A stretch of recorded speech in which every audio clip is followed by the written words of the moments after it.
I have discussed many a lost art on my channel, genres of a bygone era either underutilized or seemingly lost to time. Dark fantasy, winter horror, body horror, good horror, Jesus, remember those?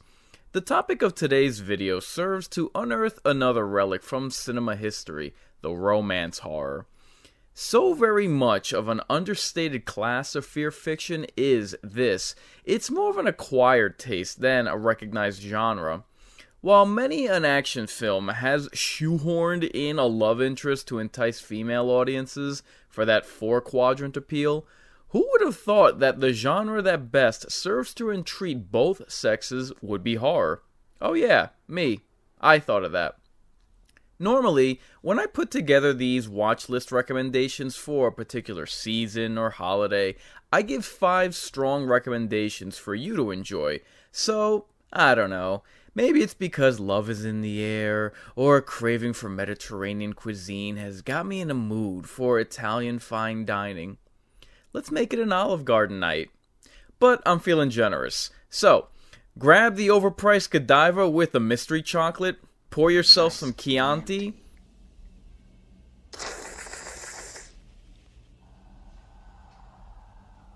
and throw on that expensive robe like we're about to shoot a porno. The mind's eye's got a 6-pack of romance horror for you to enjoy this Valentine's Day massacre. But before we dive right in, I hope you don't mind if I build the anticipation with a quick word from our sponsors. You know, to set the mood. Are you teasing us? If you're a frequent customer of Samsung the way that I am, you purchase everything from your TV and 4K players, from tablets and cell phones from the trusted brand. If you're already using Jabra headsets as your preferred audio tech provider, like I plan to very soon, then you know they provide a whole host of listening electronics ranging from workout earbuds, Bluetooth music headsets, and office hearing devices. If you use the link in the description for either Samsung or Jabra purchases, it'll help the channel out tremendously. With the promotional considerations accounted for, it's on with the show.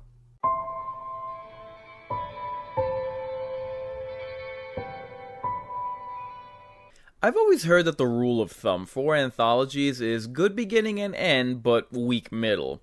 Even though Tales from the Darkside bucks that trend with 4 solid stories, it goes out with a bang with this closing chapter, no question. A starving artist down on his luck gets dropped by his agent in, of all places, a New York bar. Things can't get any worse until he crosses paths with a gargoyle that murders his friend and corners him in the alley. The phrase stone cold sober bears new meaning when he already can't believe what his eyes are seeing, quickly followed by his ears when this winged horror begins speaking to him. The Faustian bargain that this poor soul is forced to sign to save his life has all the trappings of a deal with darkness, even including the signature bargain inked in blood to seal the deal. In a night full of chance encounters, in his escape from the alleyway, he runs into a woman that he brings home with him, fearing for her life. I mean, think of all the dangers a woman could encounter in a New York street. Like anti-vaxxers. Oh, the horror. Not only is she enamored with his generous nature and tortured soul expressed through his art, but just so happens to hold the keys to his salvation with her connections to the art world. His fortunes literally change overnight, and the life these two embark on leads to matrimony and kids, security and prosperity. Alas, this is a horror film, and a fairy tale ending just ain't in the books for the happily wedded couple. The low-level painter turned art gallery sensation harbors a secret with the scars to prove it. He's spun his wheel of gold, but an error in judgment, despite the purest of intentions, means paying the piper. With his blushing bride, a house full of kids, and even his agent as part of the household, an old friend of the family returns to collect on a debt for breach of contract. I don't typically put these recommended lists in any particular order, but as far as the subject matter of forbidden romances go, this one is tops for me. So much admiration do I have for this entry in this horror compilation that even now, 32 years after its release, do I refuse to spoil its twist. I saw this as a kid, and to this day, it hits me right in the feels. A tale as old as time, of broken promises and broken hearts, of a love that was only severed out of pursuit to make it complete. Happily never after. Tales from the Darkside.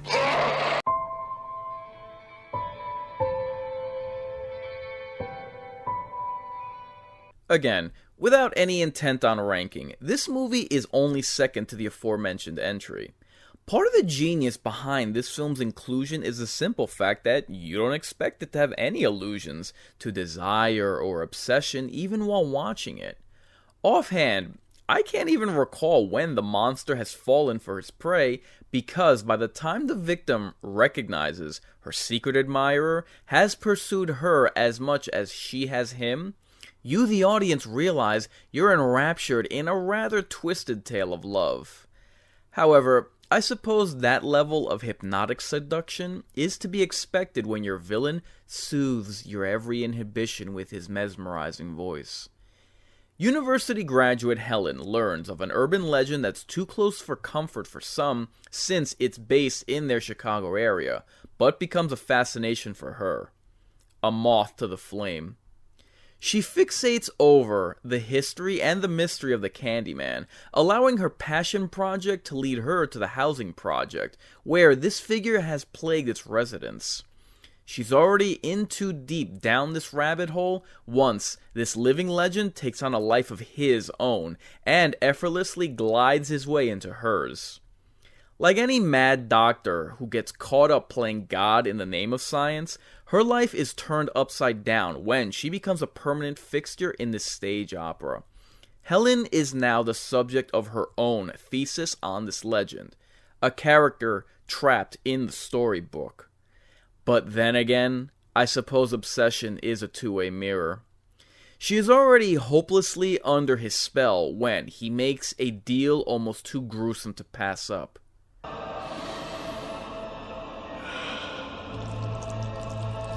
Be my victim. For a film based on the story called The Forbidden, you can see all the lines crossed, all the points of no return passed up.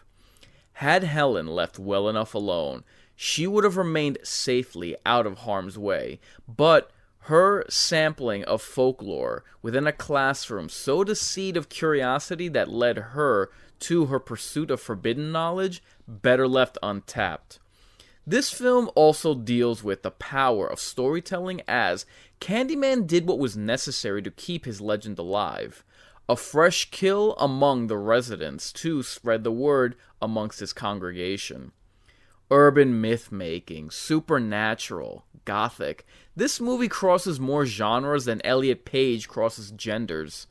Don't ever let anyone tell you that this movie's a slasher. It's got far too much going on under the hood to be relegated to a masked maniac. That crappy remake sequel? Sure. That cash grab had less brains than a host on The View. You can enjoy your soy latte and poetically wax on about systemic oppression to convince yourself that you're not just watching a gory low-rent film, but for the adults in the room, we'll stick with the original. If you prefer a little class with your kills, a touch of Shakespeare fear, then sample this film with your Valentine. After all, sweets for the sweet. Your death will be a tale to frighten children, to make lovers cling closer in their rapture. Come with me and be immortal.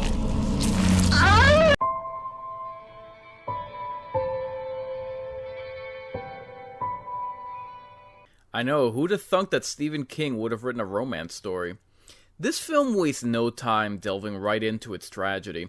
Christopher Walken plays a schoolteacher who wakes up to learn that a serious car accident that for him happened just yesterday was actually 5 years for everyone else. The coma took more than just a half-decade of his life, but for him, life itself. I'm so crazy about you. I'm gonna marry you, you know? You better.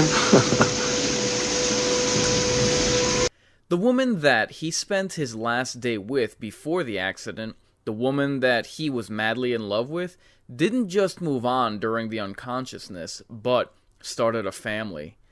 As if the roadside collision wasn't bad enough, it's sobering realizations like that don't make life worth living. As the story unfolds, Walken learns that his coma appears to have awoken some form of psychic ability that allows him to help others, whether he intends to or not, whether he wants these gifts or not. However, this movie's addition here isn't about this extrasensory perception, but rather for a man whose whole world went up in smoke, keeping the light burning for his former flame. Despite Walken's desperate attempt to pick up the pieces of his life, he can't let go of the love of his life.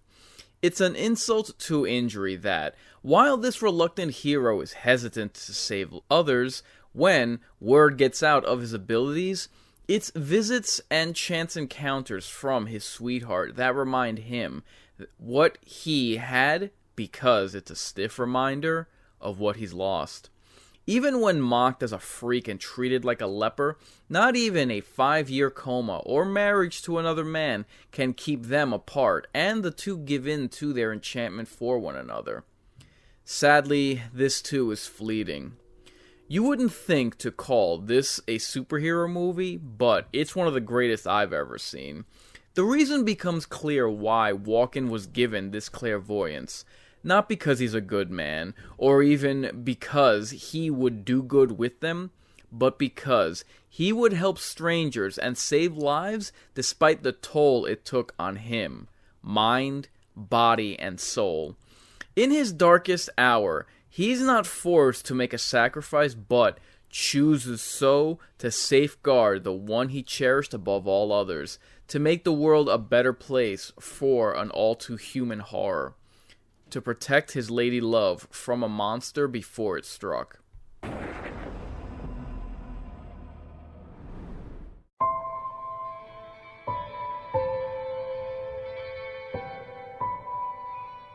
Another Cronenberg film on our list. If I didn't emphasize it enough with the previous entry, what qualifies as a genuine horror romance is when the love story isn't merely treated as lip service, cliched, or obligatory. I remember reading that the original Mummy movie was a romance because monster plus love interest reflexively equates to passionate affair. No, it doesn't. A relationship must be a through line throughout the story and especially influence the narrative, not just tick off a checkbox. And this is what you get from the 1986 remake.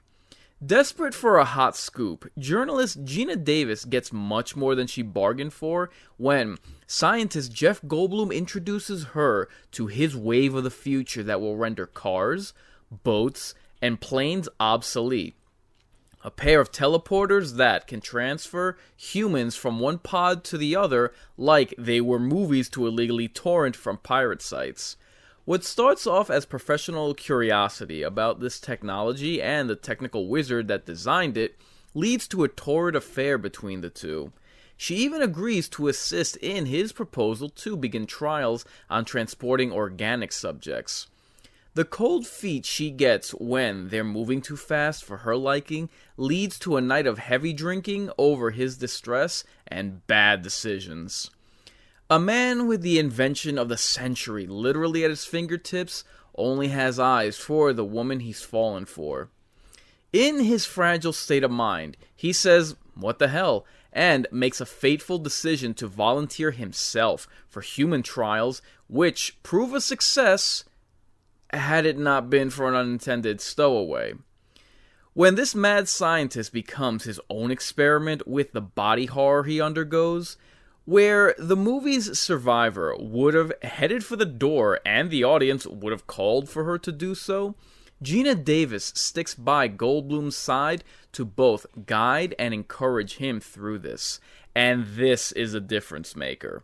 It's her devotion to him, to stay with him and see it through to the end, that gives their love agency.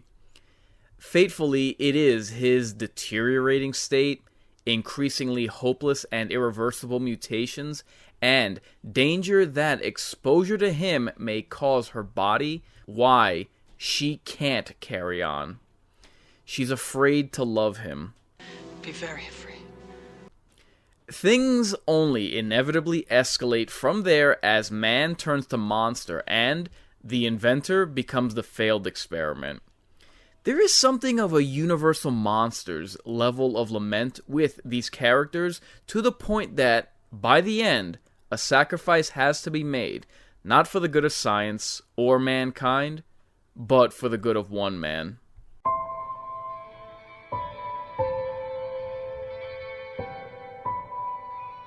Speaking of Universal horror films, of monsters and mad scientists, for an hour and 15-minute movie, not only is there plenty of plot throughout this classic sequel that doesn't involve the eponymous bride, but she doesn't even appear until the film's last 5 minutes.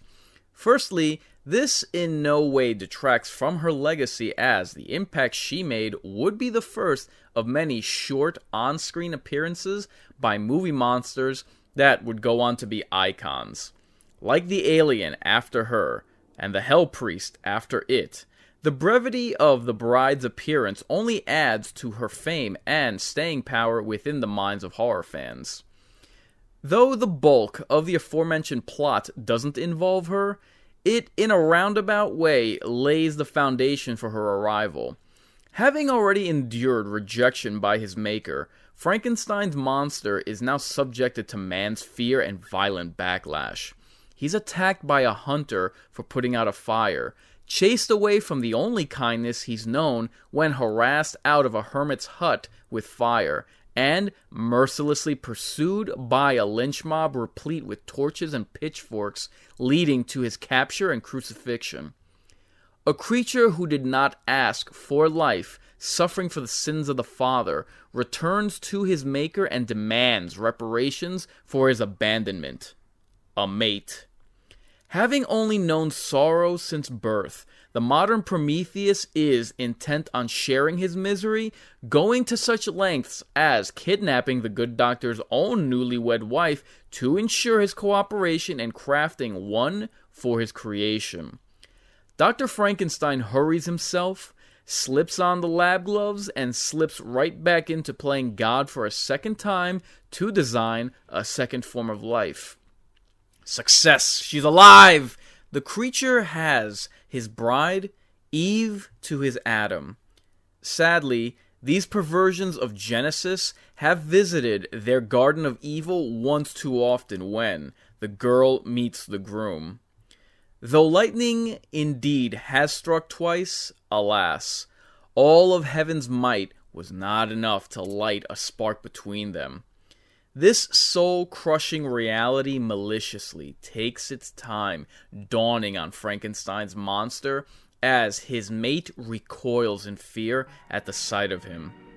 His bride, his last hope for contentment and salvation, she too rejects him. It's enough to bring a tear to your eye. As if this harrowing revelation were not disheartening enough, the monster makes the only dreadful decision he can, based on the reality that has been made abundantly clear. We belong dead. A monster made in the image of his maker that was never allowed to be a man, denied the love of his mate. It is a shame that the bride has yet to get her own film, but is nevertheless a testament to her celebrity that she has immediately been inducted into horror history upon arrival, where she has remained these past 87 years. She stands as a monument to unrequited love and rejection.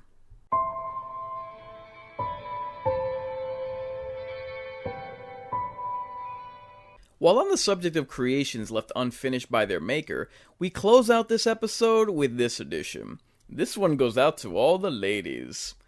You might say that the whole video is dedicated to the fairer sex of the horror faithful, but this movie's definitely the saddest on the list. It's strange that this one isn't more talked about since it has all the Tim Burton tropes and cast he's affiliated with throughout his career. This quirky yarn tells the tale of a peculiar creature, living in solitude until one day, visited by, of all people, a door-to-door saleswoman stopping by his gothic mansion, only to find a lonely, poor soul that, though alarming to behold at first, proves harmless upon further inspection. She extends him the generosity of living with her and her family. Edward immediately falls for her daughter, Winona Ryder, despite her repulsion at first glance of him. As the suburbanites begin to accept Edward, Lydia Dietz warms to him once she looks past his unsettling appearance and notices his gentle heart. This is a tale of a love prohibited by outside forces, which only cause it to bloom further. Of all the films on this list, this is the most reminiscent of Beauty and the Beast, even with its own Gaston, even more so than The Fly. In the end, the love between both Edward and Winona must be surrendered to save his life from those who don't understand him and would pursue what they don't understand. She makes this sacrifice to save his life, but never forgets him, even in her elder years. The beauty of this movie is how it's able to capture such tender moments from such outwardly disquieting appearances. And yet, appearances can be deceiving. Whereas The Bride of Frankenstein captures lightning in a bottle, outdoing the previous film, Edward Scissorhands contains romance within a snow globe. It's a tribute to fear fiction how it can be molded to take many forms and mash up with other genres while still delivering the goods. It is the addition of romance to horror that inevitably equates to tragedy. While tales of terror target the scare tissue, it's proven it can still pluck at the heartstrings. After all, if our leading ladies can learn to love a monster as if a man, there may be hope yet that this subgenre can find its way. Keep the light burning. I'm Inkarnate, and I ain't just a big deal, I'm the real deal. Warn your friends. Warn everyone.